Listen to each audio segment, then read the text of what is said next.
Hi everyone, it's Dina. I'm back again today with another casual beading tutorial with the Bargain Bead Box's Key Lime Pie March 2025 collection.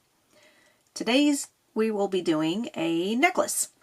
So this will be part of a three-part series. We'll do a necklace, a pair of earrings, and a bracelet. So today will be the necklace, and from the box you will need the following supplies. You will need the synthetic coral lotus flower man-made beads. You'll need, I think it was 12? 3, 6, yep, you'll need 12 of those. You will need the 6x4 crystal faceted rondelle beads in the Sea Opal AB. And I'm not quite sure on the exact amount on this one yet because I'm not sure exactly how long of a necklace I'm going to make just yet. So I will let you know exactly how much that is in the description down below. And you will need, sorry, trying to find my spot here, the 4mm crystal faceted cubic cylinder beads in champagne shimmer. There again, we'll have the amounts down in the description below. Then you'll also need the gold-plated brass lobster clasp with the 6mm jump rings. The extra supplies that you're going to need are some crimp tubes. I have 2x2 crimp tubes. I also am going to be using some soft flex wire. I'm going to be using the white quartz color today. This is the 49 strand soft flex wire in the medium size. Then we're going to need some seed beads. All three of these colors are 11O seed beads by Miyuki. And this one is, the green one is the number 2048 and is, don't know the exact name of it, but it's like a dyed color. I do know that. But it's like a hunter green of some sort. This one, the white one, is 284 is the Miyuki number, and it's a white line crystal, and I believe it's an AB because I can see some different colors on it as well. And then this one is the Duracoat galvanized champagne, and that Miyuki number is 4204. So those are the supplies that you will need. You're also going to need a magical crimper, and we will get that out later when we start crimping everything. And then you might need some pliers just in case you want to use anything to open and close jump rings. You're also going to need some wire cutters so you can cut off your wire off the spool and cut off the excess and everything once we crimp everything. So go ahead and get these supplies out, and then I will meet you back and I will show you the pattern that we'll use for the necklace. Alright, so I have everything all laid out. I'm keeping my, what is this, wire? I almost said thread. Anyways, this is wire. I'm keeping my wire on the spool so that way I use a lot less of the wire in the end. So we're just going to string on the beads today. It's going to be a pretty simple tutorial for all three of them actually. But, you know, something nice, something easy to do. So what we'll do is we'll start off with the pattern, and then we'll do that first section of the pattern. That's why I have my two lotus beads split up into two groups of 6. So we'll do the 6 on one side, and then I'll come back and I'll show you how to finish out the center of it, and then basically the other half is going to be the same thing on the other side, just in the opposite fashion. So what we're going to start off doing is we're going to start off with the champagne colored seed beads. Then we're going to pick up one of the champagne colored crystals. We're going to cap that off with another champagne bead. Well, that one's a little clogged, so there we go. So those three is going to be the first part. Then we're going to go to our center portion, or the white portion. So it's going to be 3 of our white seed beads. Then we're going to pick up a crystal, and then we're going to do our first lotus bead, which our lotus bead is going to be a green seed bead. And the lotus bead on this one, you have to kind of think about how your necklace is going to be facing. Come on, camera, focus. There we go. So the lotus bead itself, this is sitting upwards, where the bottom of the lotus is down here, the top is up here. But we're doing the left side of the necklace at the moment. So if we want all of our beads to sit upright like this, then we're going to need to string them on backwards at the moment. So we're going to have to go through the top of the lotus bead and end up coming out of the bottom of the lotus bead.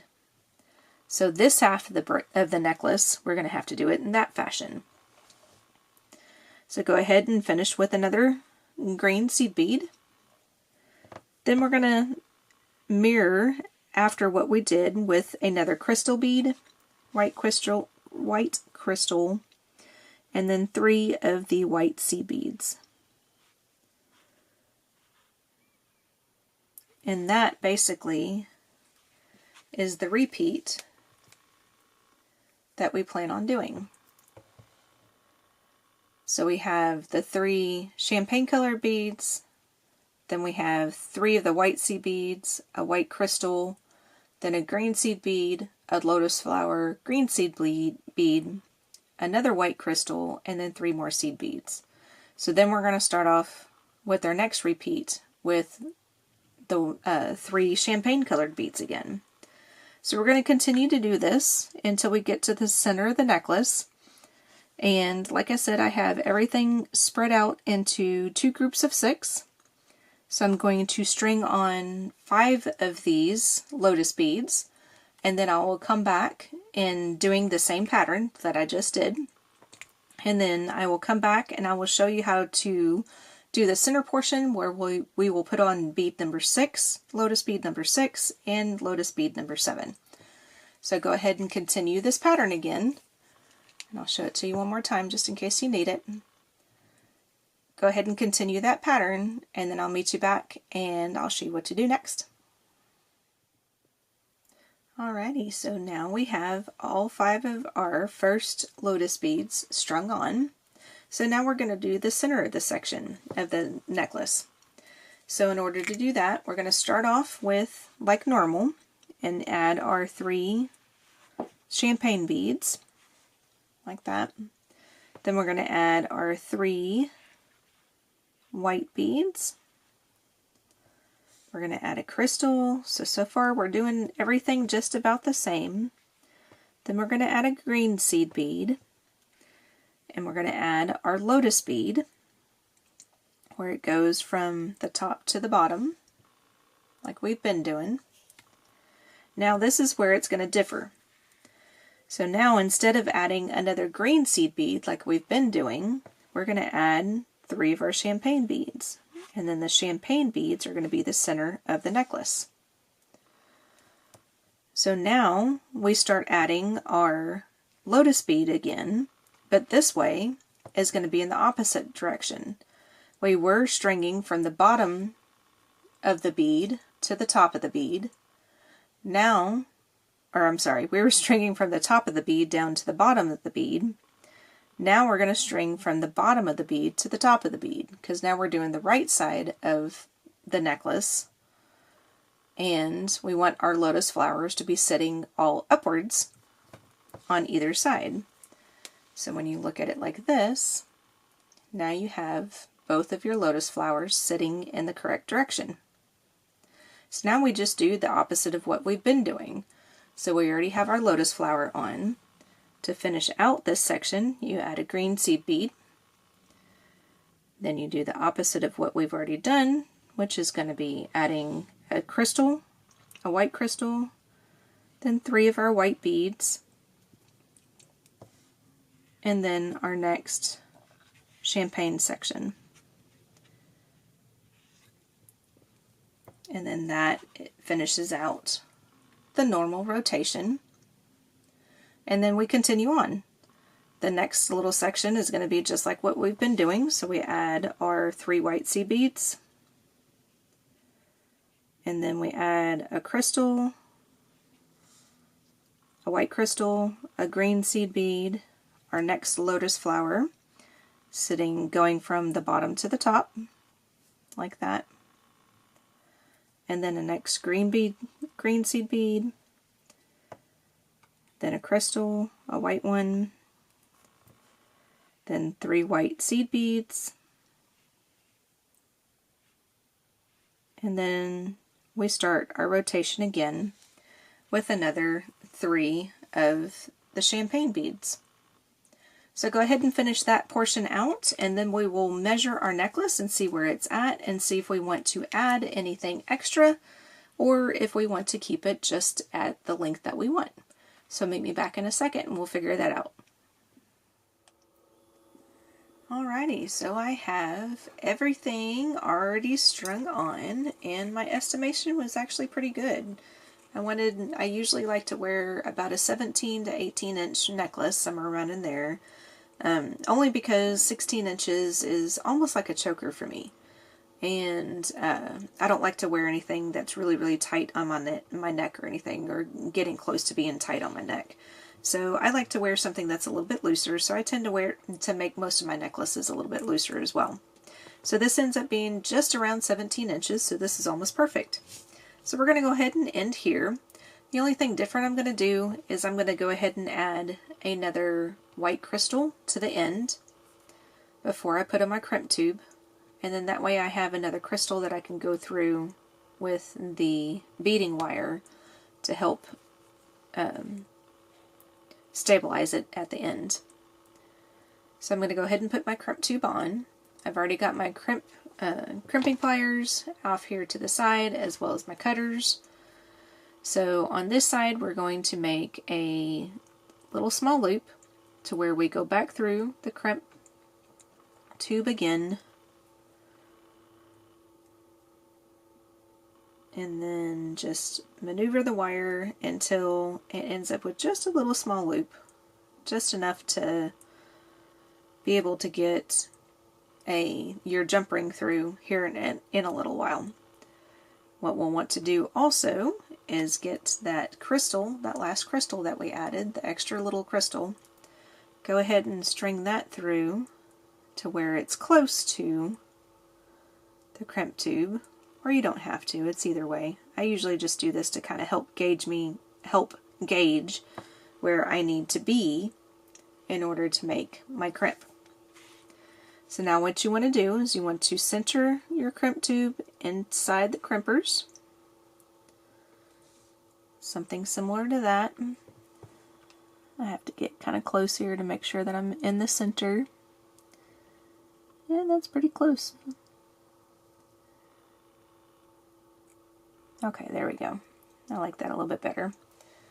Alrighty, so I'm in the center there, and then I'm just going to squish down.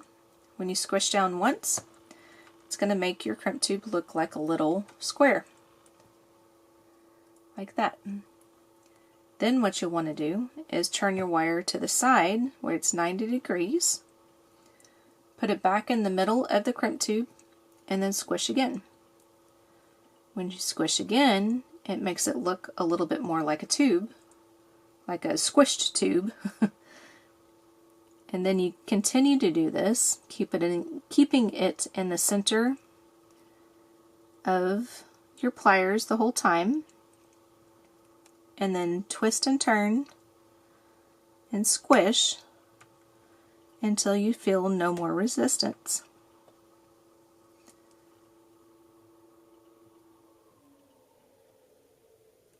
And I am still in the process of learning how to get this to work right. For the most part, I get a pretty good crimp. There are a few times that things just don't work out correctly, and I think it's mainly because of the way I have been moving my crimp around. Because you want to try to keep your crimp centered, but every once in a while it moves out of the center, and then when I crimp down, it just doesn't crimp on anything. So sometimes it works out perfect for me, and then other times I have a little bit of an issue. But we'll get there eventually. A little bit more practice is all I need. I don't do too many crimping. tutorials, so the ones that I do are usually the ones that I end up posting. Well, that actually ended up pretty good. Okay, so now we have a nice little ball of bead there. Alright, so we're going to push this crystal back up to there again. And then we're going to grab our wire cutters. And my camera's trying to focus on everything but what I need to be focusing on. And then we're going to cut off the excess of wire. Make sure it's the excess. Definitely want to make sure it's the excess.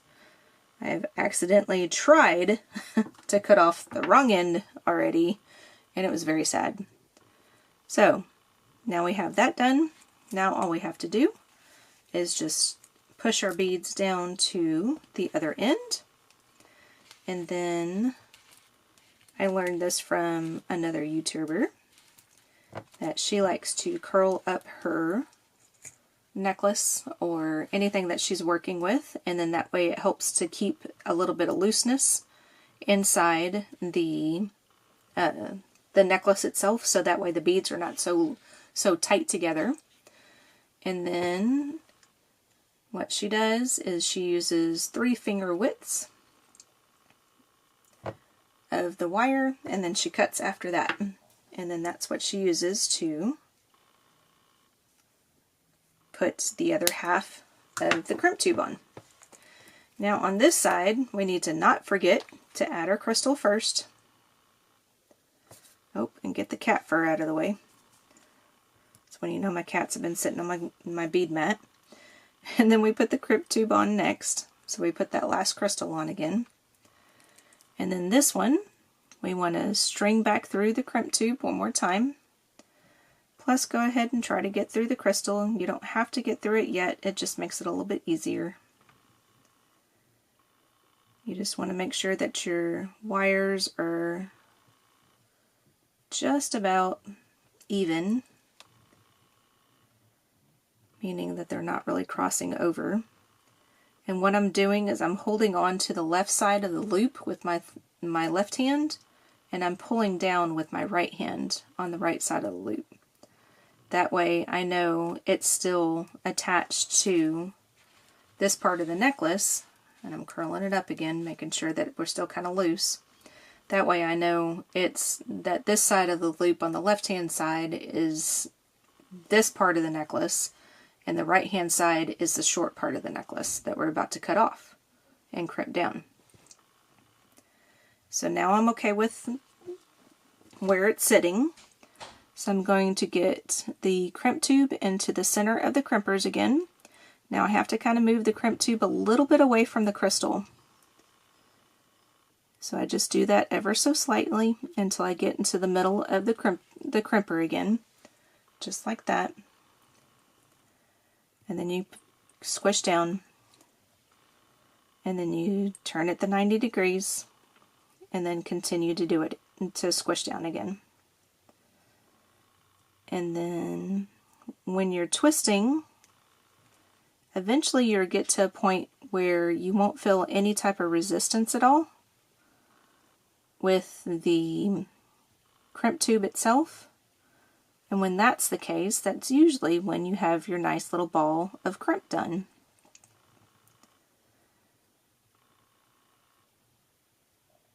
And then every once in a while I still feel resistance. So I'm still crimping down. There again, I'm still kind of learning this, so yep, this little ball of crimp is good on one side, but not so great on the other.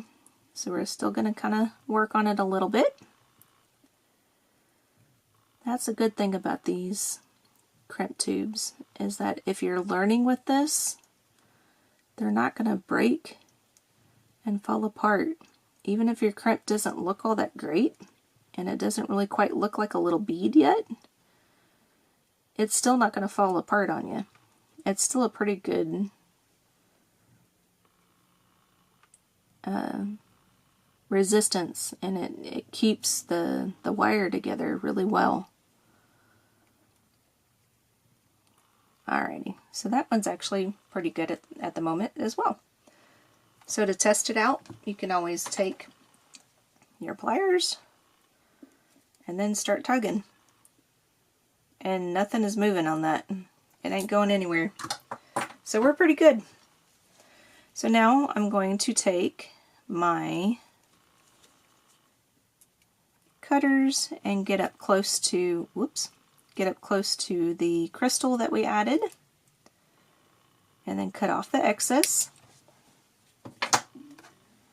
And then now all we have to do is just add our lobster and our jump rings. So this part over here is going to be the right hand side of the necklace. So when you're wearing it, it'll be worn like this. So this part right over here is going to need the lobster clasp. So let's add that first. And I'm going to go ahead and add the jump ring as well as the lobster, since I did not add the lobster to the loop itself. So this one we're going to go ahead and open up. That did not come through at all. Go ahead and open up the jump ring, just like that. I'm actually going to open it up just a little bit more. Okay, come on, quit focusing on that. Here, let's see if that helps any. There we go. So we're going to open that up, just like that, just by twisting it open. Then we're going to put the jump ring through the loop, and then we're going to put the lobster clasp through the jump ring. And then we're going to close it back up. Oopsie. With hopefully not twisting it around like that. There we go.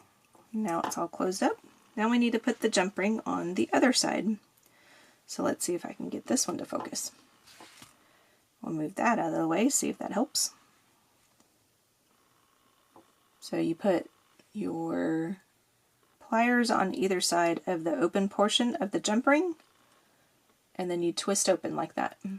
So now you have an open jump ring, and then you just attach it to the other side. To close it, you put your pliers back on either side of the jump ring, just like that, and then you twist closed. You always want to go just a little slightly past the opening, and if you need to, you may have to kind of swivel it closed. Sometimes the jump rings don't close exact, and all you have to do is just kind of push it as you're swiveling back and forth, and for some reason I can't keep a hold of it. There we go. And then that way you have a good closure after that. So when that is complete, you now have a completed necklace. Alrighty everyone, so this is our necklace that we made today. So thank you for very much for watching. Don't forget to hit that like button and that subscribe button, as well as leave a comment, because I always like to read your comments. Also, don't forget about my Etsy site. I have all my items that I have made on my videos are available for purchase on my Etsy site. All of that information is down below in the description, so please check it out if you'd like to.